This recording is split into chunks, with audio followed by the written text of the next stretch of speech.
இந்த தேர்தல் வரும்போது மட்டும் இவர்கள் வந்து மேலே எழுந்து வந்துட்டு அப்புறமா அவங்க கொடுக்கறத வந்து வாங்கி கொண்டு அடிமை கூட்டணியாகவே வந்து இந்த கூட்டணி வந்து கிட்டத்தட்ட 2019 அப்புறம் பயணித்து கொண்டிருக்கிறார்கள். இன்றைக்கி ஒரு மீடியாவில் பேசும்போது மட்டும், ஏன்னா இப்போ வந்து வைகோவை மட்டும் எடுத்து நீங்கள் வச்சுக்கோங்களேன், வைகோ அவர்களுக்கு வந்து லோக்சபா சீட்டு கொடுத்தாங்க. அப்போது ராஜ்யசபா சீட்டில் இருந்த இவர் வைகோ மகனுக்கு கொடுத்தாங்க, துரை வைகோவுக்கு கொடுத்தாங்க. லோக்சபா சீட்டில் வின் பண்ணார் அவர். அந்த ராஜ்யசபா சீட்டு இருந்த வைகோக்கு ஏன் கொடுக்கல?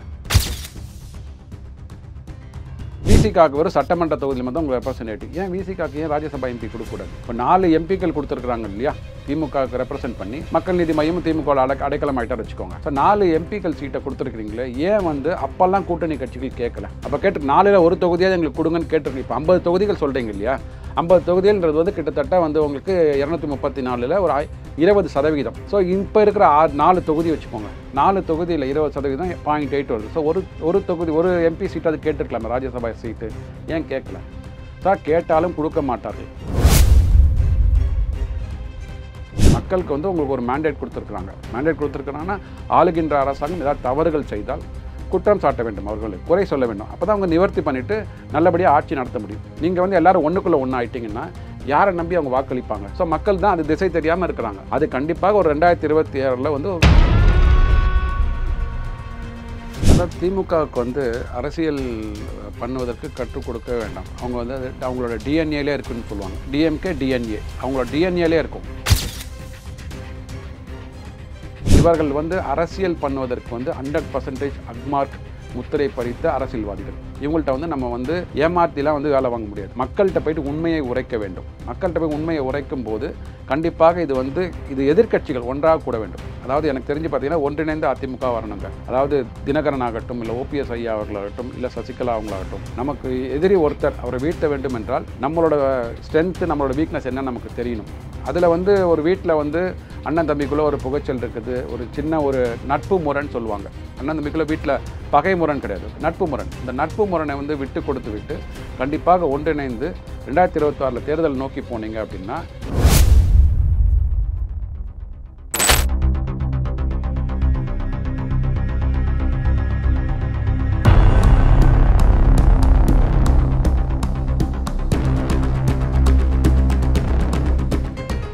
ரியல் ஒன் நேயர்களுக்கு வணக்கம். இன்று நம்மளுடைய நேர்காணலுக்கு அரசியல் விமர்சகரான திரு சுப்பிரமணியன் அவர்கள் இணைஞ்சிருக்காங்க. சார் வணக்கம். வணக்கம். வணக்கம் சார், இப்போ திமுக கூட்டணியில் புகைச்சல் இருக்குது அப்படின்னு சொல்லி தமிழக பாஜக தலைவரான நயினார் நாகேந்திரன் வந்து சொல்லியிருக்காங்க. தேசிய ஜனநாயக கூட்டணியில் சில கட்சிகள் திமுக கூட்டணியிலிருந்து வரப்போகிறதாகவும் அந்த சமீபத்திய ப்ரெஸ் மீட்டிங்கில் வந்து கொடுத்துருந்தாங்க. இதில் என்ன ஒரு கேள்வி அப்படின்னா, சமீபத்தில் விசிகாவினுடைய கட்சியை சேர்ந்த வன்னியரசு அவர்கள் வந்து 50 தொகுதிகளில் நிற்க எங்களுக்கு ஆசை அப்படிங்கிற மாதிரியான ஒரு விஷயத்த சில தினங்களுக்கு முன்னாடி உண்டான ப்ரெஸ் மீட்டிங்கில் வந்து ஷேர் பண்ணியிருந்தார். இன்றைக்கி பார்த்தோம் அப்படின்னா வைகோ அவர்களுடைய மகன் துரை வைகோ வந்து 12 தொகுதியில் நிற்கக்கூடிய நெருக்கடியில் நாங்கள் இருக்கோம் அப்படிங்கிற மாதிரியான ஒரு விஷயத்த வந்து சொல்லியிருக்காங்க. 2 கட்சிகளுக்குமே டிஎம்கே கூட்டணியில் இருந்த வரைக்கும் சிங்கிள் டிஜிட்டில் தான் வந்து இடங்கள் வந்து கொடுக்கப்பட்டிருக்கு. ஸோ இப்போ கேட்குறது அப்படின்றது ஹியூஜ் நம்பர் அப்படிங்கிற லெவலில் தான் போய் வந்து நிற்கிது. இதுக்கு ஃபஸ்ட்டு பாசிபிளா? இதுக்கு பாசிபிளான்னு கேட்கறதுக்கு முன்னாடி ஏன் அதை வந்து ஒரு மாதத்திற்கு முன்னால் ராஜ்யசபா எம்பி சீட்டு இது நடத்தினாங்க பார்த்தீங்க இல்லையா, நாமினேஷன் பண்ணாங்களே, ஏன் அதில் கேட்க தவற விட்டு விட்டார்கள்னு சொல்லி கேட்கணும் முதல்ல. இது வந்து இந்த தேர்தல் வரும்போது மட்டும் இவர்கள் வந்து மேலே எழுந்து வந்துட்டு அப்புறமா அவங்க கொடுக்கறத வந்து வாங்கி கொண்டு ஒரு அடிமை கூட்டணியாகவே வந்து இந்த கூட்டணி வந்து கிட்டத்தட்ட 2019 அப்புறம் பயணித்து கொண்டிருக்கிறார்கள். இன்றைக்கி ஒரு மீடியாவில் பேசும்போது மட்டும், ஏன்னா இப்போ வந்து வைகோவை மட்டும் எடுத்து நீங்கள் வச்சுக்கோங்களேன், வைகோ அவர்களுக்கு வந்து லோக்சபா சீட்டு கொடுத்தாங்க. அப்போது ராஜ்யசபா சீட்டில் இருந்த இவர் வைகோ மகனுக்கு கொடுத்தாங்க, துரை வைகோவுக்கு கொடுத்தாங்க. லோக்சபா சீட்டில் வின் பண்ணார் அவர். அந்த ராஜ்யசபா சீட்டு இருந்த வைகோக்கு ஏன் கொடுக்கல? அவர் வந்து தொன்று தொட்டு இருக்கிறவங்களோட திராவிட பாரம்பரியத்தில் ஊறி போனவர். நடுவில் ஒரு சண்டை வந்தது, அதனால் வெளில போனார், கட்சியை ஆரம்பித்தார், ரைட். அதுக்கப்புறம் அவங்களை அணைச்சிட்டார். அப்படி இருக்கும்போது ஏன் அவருக்கு உண்டான ஒரு ராஜ்யசபா சீட்டை கூட நீங்கள் திருப்பி அவருக்கு கொடுக்கல? அப்போது என்ன பண்ணிட்டாங்க அப்படின்னா, இந்த கூட்டணினா அவங்களுக்கு ஒரு தொகுதி தான், வைகோ என்பவருக்கு ஒரு தொகுதி. ஸோ விசிகாவுக்கு ஒரு சட்டமன்ற தொகுதியில் மட்டும் உங்கள் ரெப்ரசன்டேட்டிவ், ஏன் விசிகாவுக்கு ஏன் ராஜ்யசபா எம்பி கொடுக்கக்கூடாது? இப்போ 4 எம்பிக்கள் கொடுத்துருக்குறாங்க இல்லையா, திமுகவுக்கு ரெப்ரசென்ட் பண்ணி மக்கள் நீதி மையம் திமுக அடைக்கலம் ஆகிட்டார் வச்சுக்கோங்க. ஸோ 4 எம்பிக்கள் சீட்டை கொடுத்துருக்குறீங்களே, ஏன் வந்து அப்போல்லாம் கூட்டணி கட்சிகள் கேட்கல? அப்போ கேட்டு 4ல் ஒரு தொகுதியாவது எங்களுக்கு கொடுங்கன்னு கேட்டிருக்கு. இப்போ 50 தொகுதிகள் சொல்கிறீங்க இல்லையா, 50 தொகுதிகள்ன்றது வந்து கிட்டத்தட்ட வந்து உங்களுக்கு 234ல் ஒரு 20%. ஸோ இப்போ இருக்கிற 4 தொகுதி வச்சுக்கோங்க, 4 தொகுதியில் 20% 0.8 வருது. ஸோ ஒரு தொகுதி ஒரு எம்பி சீட்டு அது கேட்டிருக்கலாமே, ராஜ்யசபா சீட்டு, ஏன் கேட்கல? சார் கேட்டாலும் கொடுக்க மாட்டார்கள். அதனால் இப்போ என்ன பண்ணுறாங்க அப்படின்னா, இப்போ ஏன் கேட்குறாங்க அப்படின்னு வச்சுக்கோங்களேன், இப்போ வரப்போகின்ற இது தேர்தலில் வந்து கூட்டணிகள் வந்து இன்னும் வந்து கரெக்டாக வந்து இன்டெகிரேட் ஆகலை, ஒரு அமைக்கப்படலை வச்சுக்கோங்களேன். ஸோ இங்கே என்டிஏ கூட்டணியில் வந்து புதிய கட்சிகள் வருவதை வந்து எதிர்பார்க்கிறார்கள். ஸோ இங்கே பார்த்தீங்கன்னா ஒவ்வொருத்தராக வந்து அவங்களோட மனக்குமரலை வந்து சொல்லி கொண்டிருக்கிறார்கள். என்றைக்கோ 2023 நான் 100 வாக்குறுதிகளை வந்து நிறைவேற்றி விட்டேன் என்று சொன்ன முதலமைச்சர் ஸ்டாலினை அன்றைக்கி கேட்க முடியல. அப்புறம் ஒரு 80% வாக்குறுதி நிறைவேற்றிட்டேன்னு சொல்லிட்டு ஒரு 6 மாதத்துக்கு முன்னார் சொன்னார், அது கேட்க முடியல. அப்படி இருக்கும்போது இப்போ கம்யூனிஸ்ட் தலைவர் சண்முகம் வந்து இப்போ என்ன சொல்கிறாருன்னா, வாக்குறுதிகளை வந்து அவர் நிறைவேற்றவில்லைன்னு சொல்கிறாரு. ஏன் வந்து ஒரு 3 வருடங்களுக்கு முன்னாடியோ 2 வருடங்களுக்கு முன்னாடியோ அவர் சொன்னதை வந்து மறுத்து ஏன் பேசலை? ஸோ இப்போ பேசுகிறாங்க எதுக்குன்னா அரசியலுக்காக. ஏன்னா இப்போ வந்து இவர்களுக்கு வந்து ஆப்ஷன் ஓப்பனாக இருக்குது. Maybe they can go to NDA கூட்டணியாக இருக்கலாம், இல்லை தாவேகா விஜயை கூட சேர்ந்து ஒரு 3வது கூட்டணியை கூட அமைப்பதற்கு வாய்ப்புகள் இருக்குது. ஏன்னா விசிகாலேருந்து பார்த்தீங்கன்னா விசிகாவும் இதே மாதிரி தான், இப்போ தானே மனக்குமரில் சொல்கிறாங்க, ஏன் முன்னாடியே சொல்லலை? சார் கூட்டணி என்பது தேர்தலுக்காக, உங்கள் கொள்கை என்பது வாழ்நாள் முழுவதும். ஸோ வாழ்நாள் முழுவதும் நீங்கள் ஒரு கொள்கைக்காக கட்சியை ஆரம்பிச்சிருக்கீங்க அப்படின்னா அந்த கொள்கையை வந்து கடைபிடிக்க வேணும், விட்டுவிடக்கூடாது. அப்படின்ற போது அவங்க வாக்குறுதிகள் கொடுக்கலாம், நீங்கள் ஃபைட் பண்ணணும். ஃபைட் பண்ணுறதை விட்டுட்டு ஒரு 4 வருஷம் சும்மா இருந்துட்டு கடைசி 1 வருஷத்துக்கு மட்டும் கூக்குரல் கொடுக்குறீங்க அப்படின்னா என்ன ஆகும்? வரப்போகின்ற ஒரு தேர்தலில் ஒரு 10 மாதம் இருக்குது, அதில் வந்து நம்ம நெகோசியேஷன் பவரை இம்ப்ரூவ் பண்ணுறதுக்காக இன்க்ரீஸ் பண்ணுறதுக்காக கேட்குறீங்கன்றது பொதுமக்களுக்கு இதெல்லாம் வந்து படிக்காத பசங்களுக்கு கூட தெரியுங்க. ஸோ அப்படி இருக்கும்போது இங்கே வந்து வாய்ப்புகள் வந்து என்டிஏ கூட்டணிக்கு போகலாம். விடுதலை சிறுத்தைகள் தலைவர் என்ன சொல்கிறார், திரும்ப என்ன சொல்கிறாரு, பாஜகவும் பாமகவும் இல்லாமல் அதிமுக இருந்ததுன்னா நான் வர தயாருன்றார். சரிங்களா? இப்போ ஒரு சமிக்ஞை கொடுத்துட்டாரா? ஸோ கம்யூனிஸ்ட் வந்து இப்போ எந்த பக்கம் சாய்வாங்கன்னு தெரியாது. அவர்களுக்கு வந்து நோட்டாக கீழே வந்துட்டாங்க அவங்க கட்சி. ஸோ தேசிய கட்சின்னு சொன்னால் கூட, அதாவது காங்கிரஸ் பாஜக தவிர 3வது தேசிய கட்சி அப்படின்னு ஒரு ரெகக்னேஷன் இருக்குதுன்னு பார்த்தீங்கன்னா, எல்லா மாநிலங்களும் இருக்குதுன்னு பார்த்தீங்கன்னா இது கம்யூனிஸ்ட் கட்சி மட்டும்தான். ஆனால் அவர்கள் நோட்டா % கீழே வந்துட்டாங்க அவங்க. அப்படி இருக்கும்போது அவர்களுக்கு வந்து எங்கே வந்து போனால் வாய்ப்புகள் அதிகமாக இருக்கும், வாய்ப்புகள்ன்றது தொகுதிகள் நிறைய கிடைக்கும். அப்படின்ற போது திமுகவில் இருந்தால் 4-5 தொகுதிகள் தான் தருவாங்க. அப்படின்ற போது அதிமுகவில் போனால் வந்து கண்டிப்பாக ஒரு 10 தொகுதிகளாக கேட்க முடியும். ஏன்னா அதுக்கு தான் வந்து அந்த எதிர்குறலை வந்து கொண்டு வந்திருக்கிறாங்க இப்போது. ஸோ அதுக்கு அந்த வாய்ப்புகள் இருக்கிறதுனால தான் இப்போ வந்து கொஞ்சம் கொஞ்சமாக வெளில சொல்கிறாங்க அவங்க.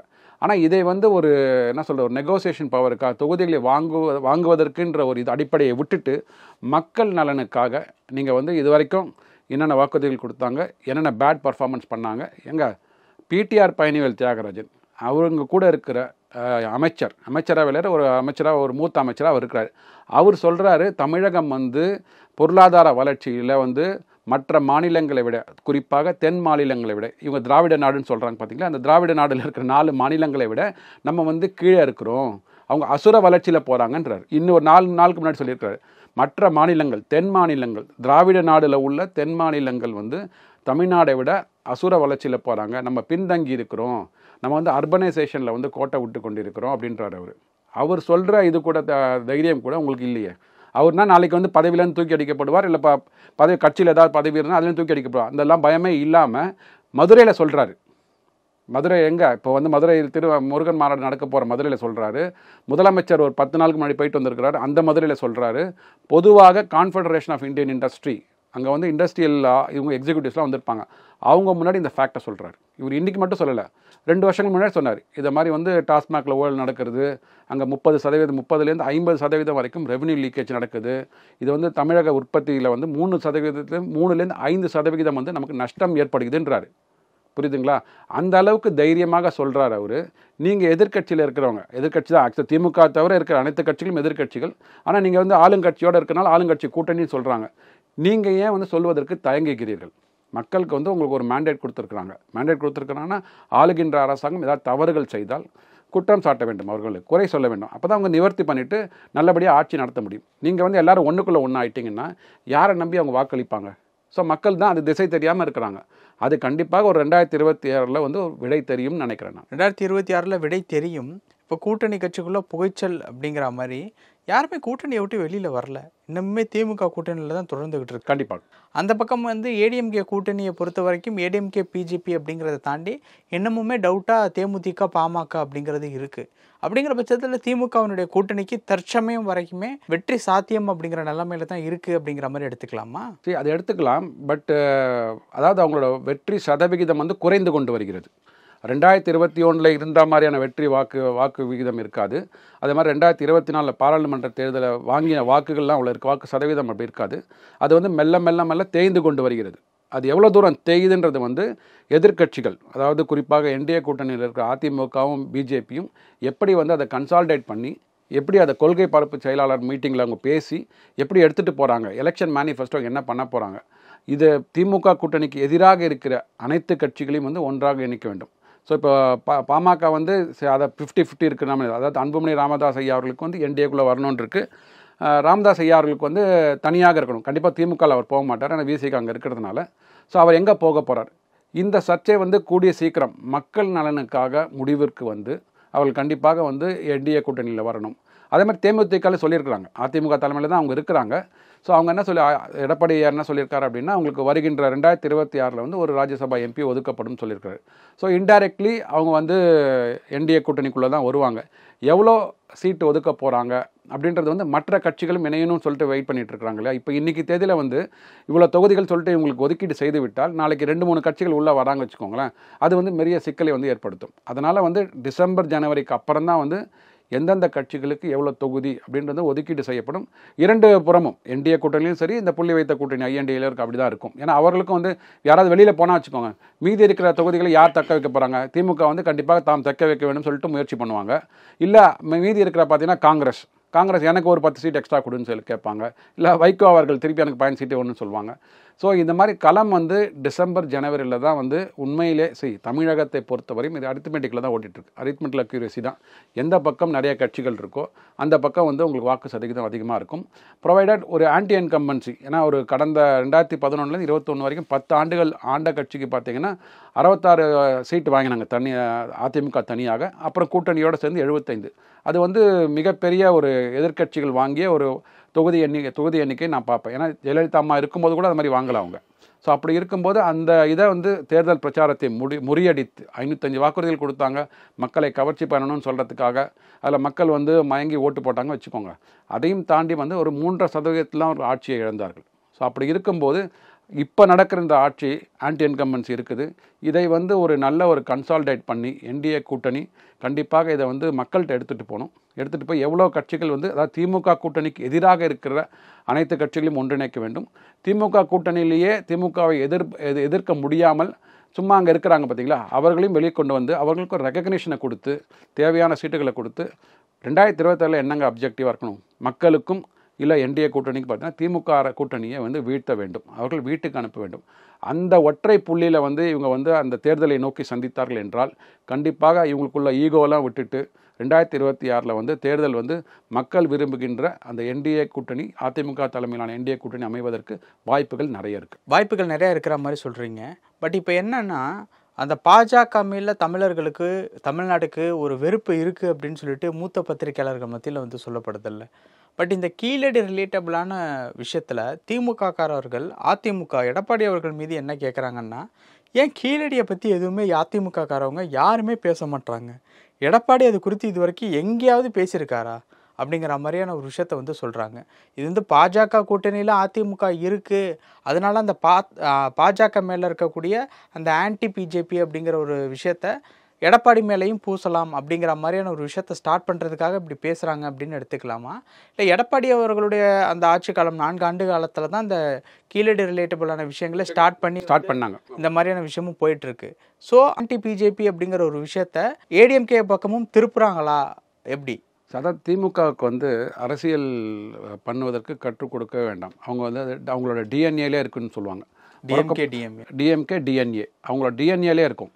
எப்படின்னு பார்த்தீங்க அப்படின்னா, இது வந்து அந்த நீங்கள் சொன்னீங்களே அதிமுக தரப்பில் யாரும் பேசலைன்னு சொன்னீங்களா, உதயகுமார் பேசியிருக்கிறார். முன்னாள் அமைச்சர் உதயகுமார் என்ன சொல்கிறார் அப்படின்னா, கண்டிப்பாக இந்த தரவுகள் வந்து மத்திய அரசாங்கத்தோட பார்வையில் இருக்குது, அந்த ரிப்போர்ட்டில் வந்து இது வந்து தமிழர்களுக்கு எதிராக இருந்துன்னா நாங்கள் குரல் கொடுப்போன்றார்.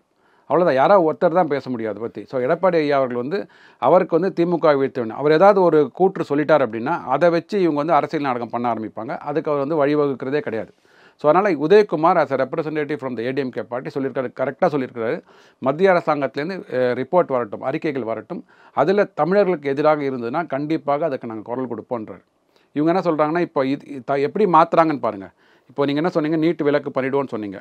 2013 காங்கிரஸ் அரசாங்கம் இருந்தபோது கொண்டு வந்த நீட்டு இப்போது 2023 24 எப்படி வளர்ந்துருக்கு பார்த்தீங்கன்னா, 23 வந்து 54% வந்து தமிழ்நாட்டில் மாணவர்கள் பாஸ் பண்ணியிருக்கிறாங்க. 2024 58% மாணவர்கள் பாஸ் பண்ணியிருக்கிறாங்க நீட்டில்.